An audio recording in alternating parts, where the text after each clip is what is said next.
Hello. आज का topic post colonial studies. Post colonial में हम उनके टर्म्स डिस्कस करेंगे। कॉलोनियल टर्म्स ये समझने के लिए कि पोस्ट कॉलोनियलिज्म क्या होता है ये बहुत ज़रूरी है, क्योंकि पोस्ट कॉलोनियल का जो सब्जेक्ट है हमारे हर कोर्स में होता है। तो हम सबसे पहले पोस्ट कॉलोनियलिज्म होता क्या है। पोस्ट कॉलोनियल एक ऐसा एस्पेक्ट है हमारी लिटरेचर में या हमारी हिस्ट्री का हिस्सा है, जिसमें हम बहुत सारे चीज़ों को एनालाइज करते हैं।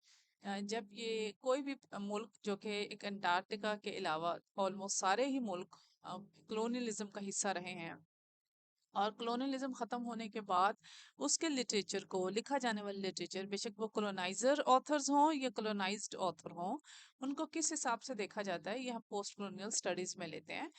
इसमें माइग्रेंट लिटरेचर भी आता है, लेकिन माइग्रेंट लिटरेचर चूंकि बहुत सारे लोग उस वक्त फोर्सफुली माइग्रेट करके चले गए थे, कुछ लोगों को हिजरत करके जाना पड़ा था। जैसे आप इसमें अफगानिस्तान की भी मिसाल ले सकते हैं कि जब अफगानिस्तान में हमला किया अमेरिका ने या रशिया ने, तो फिर बहुत सारे उनके नेटिव्स हिजरत करके दूसरे मुल्कों में चले गए थे। तो इस तरह से बहुत सारे मुल्कों में ऐसा होता रहा। इंडो पाक में हुआ, अफ्रीका में हुआ, यूरोपियन बहुत सारे ममालिक में ऐसा हुआ। सो माइग्रेंट लिटरेचर डिपेंड करता है कि उन्होंने माइग्रेशन किस बेस पर की थी, तो तब उनको पोस्ट कॉलोनियल स्टडीज में लिया जाता है। लेकिन सारा माइग्रेशन पोस्ट कॉलोनियल में नहीं होता।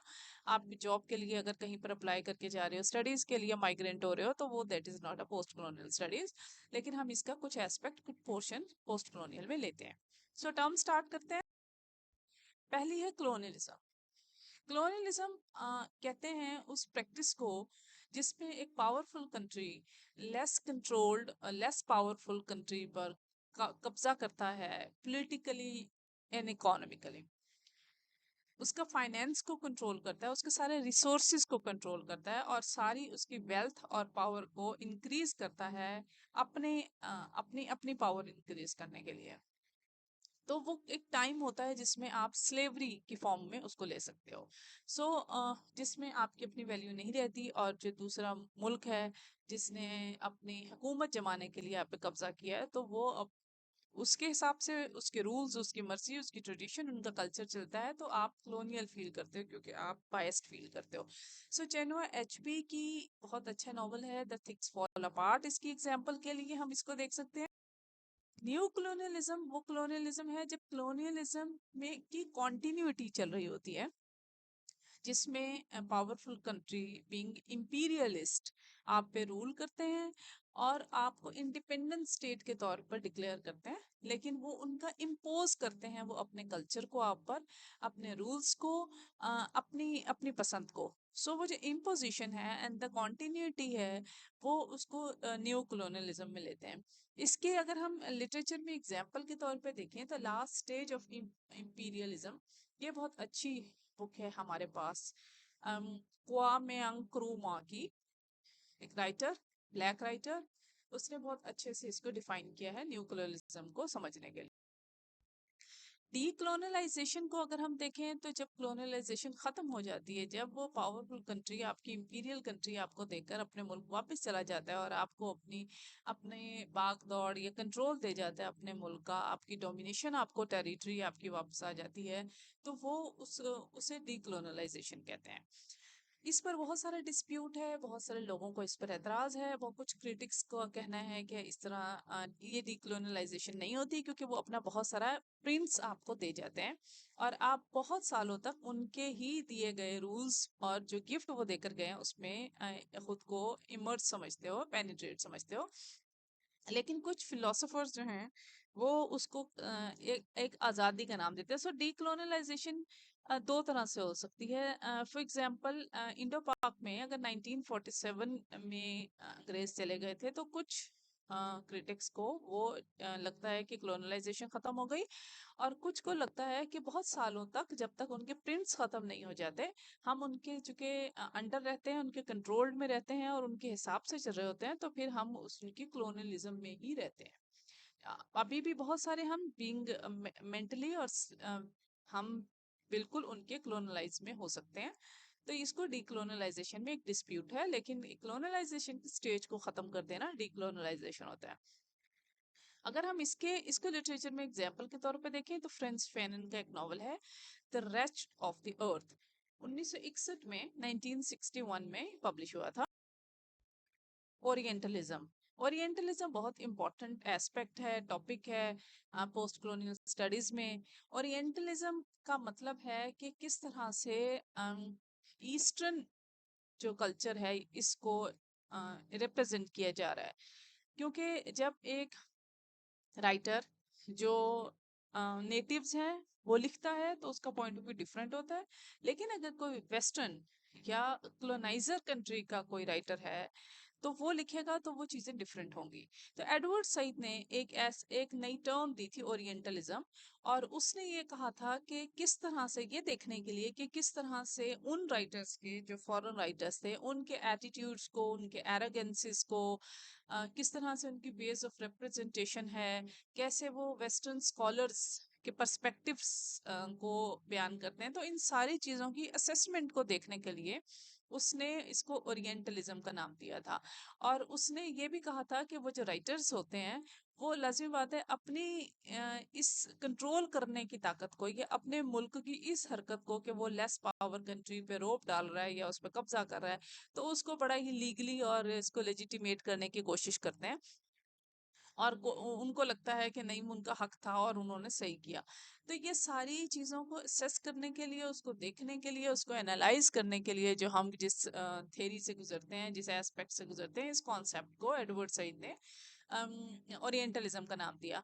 और इसी पर ही उसने किताब लिखी है एक एडवर्ड डब्ल्यू सईद की ओरिएंटलिज्म, जो कि 1978 में पब्लिश हुई थी। एक और कॉन्सेप्ट अदरिंग, अदरिंग का कॉन्सेप्ट ये तो बहुत कॉमन है और हम डिफरेंट एस्पेक्ट्स में इसके अलावा पोस्ट कॉलोनियल स्टडीज के अलावा भी देख सकते हैं। ये एक प्रोसेस है कि अगर एक ग्रुप और दूसरा ग्रुप दूसरे एक दोनों से डिफरेंट है तो वो दोनों एक दूसरे के लिए अदर्स हैं। हमें इसमें पोस्ट कॉलोनियल में हम इसको इसलिए देखते हैं क्योंकि वो लेस पावरफुल कंट्री जो होते हैं या जो मजलूम लोग होते हैं, ये जिन पर कब्जा किया जाता है, उनको मार्जिनलाइज कर लेते हैं क्योंकि उनकी इंपॉर्टेंस नहीं रहती, उनको सबऑर्डिनेट कर लेते हैं, इवन डीह्यूमनाइज भी कर देते हैं उनको, उनकी वैल्यू बहुत कम होती है। वो अदरिंग में आता है। इस कॉन्सेप्ट को समझने के लिए H.G. वेल्स का नॉवल है the war of the words, बहुत अच्छा नॉवल है जिसमें मरीख और पाकिस्तान और जमीन सॉरी दोनों के कॉन्सेप्ट को, दोनों की आपस में लड़ाई है। तो ये एक अदरिंग का कॉन्सेप्ट है कि एक चीज दूसरे के लिए अदर है और दूसरी पहले के लिए अदर है। हाइब्रिडिटी एक और कॉन्सेप्ट।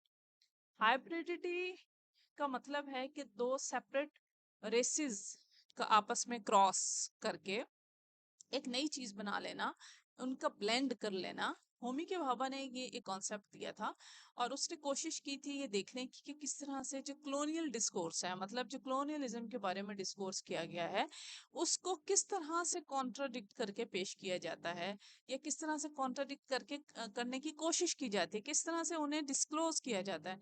ये सारी चीजें हाइब्रिडिटी में होमी के भाभा ने देखी थी। और उसने एक और कॉन्सेप्ट दिया था एम्बिवलेंस का। एम्बिवलेंस में उसने इसी से ही रिलेटेड ये कहा था कि ये चूंकि कंट्रोल जो पावर होती है जो कंट्रोल करती है वो अपने आप को एब्सोल्यूट अथॉरिटी के तौर पे रिप्रेजेंट करती है, वो अपने आप को क्लेम करती है कि वो अनक्वेश्चनेबल ऑथेंटिसिटी है। उसके लिए उसने एम्बिवलेंस, जो कि उसने वेस्टर्न कंट्रीज को कहा था, यूरोपियन कंट्रीज को कहा था, तो वो एक मिक्सचर हो जाता है दो नेशन को मिला के एक नई चीज का। उसके लिए भारती मुखर्जी का एक नॉवल है जैस्मिन, ये हाइब्रिडिटी को समझने के लिए बहुत बेहतरीन। मिमिक्री एक कॉन्सेप्ट है पोस्ट कॉलोनियल स्टडीज में। मिमिक्री भी होमी के भाभा ने रिप्रेजेंट करवाई थी। और मिमिक्री में उसने ये कहा था कि चूंकि एक सुपीरियर नेशन है और एक इंफीरियर है, और इंफीरियर नेशन सुपीरियर को फॉलो करने की कोशिश करती है, लेकिन जितनी भी फॉलो करे वो उस जैसी नहीं बन सकती कभी भी। तो जैसे वो एक कहते हैं ना, कौवा चला हंस की चाल अपनी भी भूल गया। तो होमी के भाभा ने इसी को ही लेकर कहा है कि वो कॉपिंग होती है लैंग्वेज की, कल्चर की, मैनर्स की, आइडियाज की, लेकिन वो फिर भी जितनी बार भी रिपीट होती है that that repetition would be with difference. ठीक है, फर्क के साथ होती है, वो कभी भी सेम नहीं होती। और इसको स्टायर करने के लिए एक कोकोनट की एग्जाम्पल भी दी जाती है। जिस तरह एक नारियल होता है जो बाहर से ब्राउन होता है और अंदर से सफेद रंग का होता है, तो वो ब्राउन कलर के लोगों को एक इस तरह से तंज किया गया ये कहकर कि वो जितनी भी कोशिश कर लें वो सफेद नहीं हो सकते। वो अंदर की सफेदी देखकर ये मत समझें कि वो बाहर से सफेद है, वो काले हैं तो काले ही रहेंगे। इस के लिए हम एग्जाम्पल के तौर पर समझ सकते हैं वी.एस. नायपॉल की द मिमिक मैन। अच्छी किताब है, नॉवल है, मिमिक्री के कॉन्सेप्ट को बेहतरीन समझाती है, लिटरेचर का हिस्सा। स्पाल्ट्रन स्पाल्ट्रन होता है कि किस तरह से lower class, lower social class और अदर सोशल ग्रुप्स जो हैं उसको मार्जिनलाइज किया जाता है सोसाइटी में और उसको रिप्रेजेंट किया जाता है। और ये सारी मार्जिनलाइजेशन के सोसाइटी में स्टेटस पे डिपेंड करता है कि किसी का फीमेल या मेल जो भी है उसका स्टेटस क्या सोसाइटी में। हाँ, अलबत्ता उनको ह्यूमन एजेंसी में कंसीडर नहीं किया जा सकता, सिर्फ उनकी सोसाइटी में स्टेटस देखा जाता है। तो इसको किस तरह से रिप्रेजेंट किया है सुपीरियर और इंफीरियर नेशन को लेकर, that is subaltern. Amitabh Ghosh का एक नॉवल है द हंग्री टाइगर की अच्छी एग्जाम्पल है। थर्ड स्पेस का मतलब है, ये भी एक होमी के भाभा का कॉन्सेप्ट है। थर्ड स्पेस जिसमें कल्चरल हाइब्रिडिटी की बात की, हमने हाइब्रिडिटी की पहले एक बात की थी। उसका मतलब था दो चीजों को मिलाकर एक नई चीज बनाना, एक हाइब्रिड। लेकिन थर्ड स्पेस का मतलब है कि जब दो चीजें आपस में मिलती हैं तो कहीं ना कहीं उनके दरमियान में डिफरेंस होने की वजह से, इंटरेक्शन होने की वजह से एक नई चीज रह जाती है, एक स्पेस रह जाती है, एक नई आइडेंटिटी बन जाती है। तो उसको थर्ड स्पेस होमी के भाभा ने उसको कह के रिप्रेजेंट करवाया है। और अगर हम इसको कैरन शॉ एक नॉवल देखें तो द इम्पॉसिबल सिटी, ये बहुत अच्छा है थर्ड स्पेस को के कॉन्सेप्ट को क्लियर करने के। कल्चरल इंपीरियलिज्म दोबारा वही एडवर्ड सईद की एक किताब है, उसने ये कॉन्सेप्ट दिया कल्चरल इंपीरियलिज्म का। उसका कहना था कि जो डोमिनेंट कल्चर होता है वो इम्पोज करता है, वो जबरदस्ती ठूंसता है, वो लागू करता है आप पर अपने वैल्यूज को, अपने बिलीव्स को, नॉर्म्स को, कल्चर्स को, इन्फ्लुएंस को, मीडिया को, इवन एजुकेशन को, बस सारा आप पे इम्पोज करता है। तो इस चीज को रिप्रेजेंट जो जिस तरह से भी किया जाता रहा है, इस एस्पेक्ट को उसने कल्चरल इंपीरियलिज्म में लिया है कि वो इंपीरियल करते हैं, वो इम्पोज भी करते हैं और वो इंपीरियलिस्ट रूल भी करते हैं कल्चर के बेस पर। उसकी किताब कल्चरल इंपीरियलिज्म के नाम से एडवर्ड सईद की है, जिसमें उसने इस कॉन्सेप्ट को क्लियर किया है। Last concept but not the least, diaspora. Diaspora एक बहुत इंपॉर्टेंट कॉन्सेप्ट है पोस्ट कॉलोनियल स्टडीज में। डायस्पोरा का मतलब है एक जगह से दूसरी जगह माइग्रेट कर जाना। जैसे हमने स्टार्ट में देखा कि माइग्रेंट लिटरेचर आता है, लेकिन माइग्रेंट सारा लिटरेचर स्टडीज में नहीं आता। सो डायस्पोरा में फिर इसको लिया गया है और डायस्पोरा का में इसका मीनिंग और डेफिनेशन ये है कि किसी तरह से भी आप वॉलेंट्री तौर पर मूवमेंट कर लो या फोर्सफुली मूवमेंट कर लो, लेकिन आप कलोनियलिज्म की वजह से एक जगह से दूसरी जगह हिजरत करके चले जाते हो। आपकी मूवमेंट वो बेशक वो टेम्परेरी हो या परमानेंट हो, लेकिन आपकी सेटलमेंट होने की वजह पीछे कलोनियलिज्म हो, तो उसको डायस्पोरा कहते हैं। इस कॉन्सेप्ट को समझने के लिए द नेम सेक एक नॉवल है झुम्पा लहरी का, 2003 में पब्लिश हुआ था, तो वो बहुत अच्छा कॉन्सेप्ट है।